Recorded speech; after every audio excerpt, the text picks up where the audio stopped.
En Aquil, el gobernador Mauricio Vila Dosal entregó certificados de vivienda social para la construcción de cuartos, pisos firmes, baños y cocinas ecológicas y sacos de maíz para autoconsumo para la población afectada por lluvias e inundaciones ocasionadas por 3 tormentas tropicales y 2 huracanes que el año pasado ocasionaron la pérdida de sus cultivos.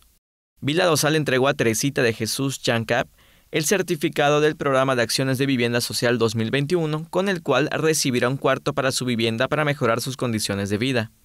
María Concepción Ni Gutiérrez fue otra de las 17 habitantes de Aquil que también recibió su certificado que garantiza la entrega de un cuarto para regresar a su antiguo hogar que se quemó por un accidente. El secretario de Desarrollo Social, Roger Torres Peniche, explicó que el Programa de Acciones de Vivienda Social 2021 es una de las iniciativas del gobierno estatal que recibe gran cantidad de recursos para atender uno de los mayores rezagos en la población yucateca.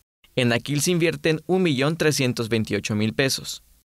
Vila Dosal entregó sacos de 20 kilogramos de maíz para autoconsumo como parte de la distribución de más de 8.900 toneladas de grano para 224.000 familias de 75 municipios del programa Seguridad Alimentaria.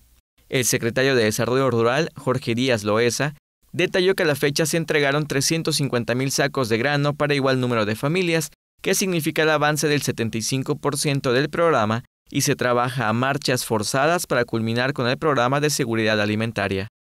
Teleyucatán te informa. Teleyucatán te informa.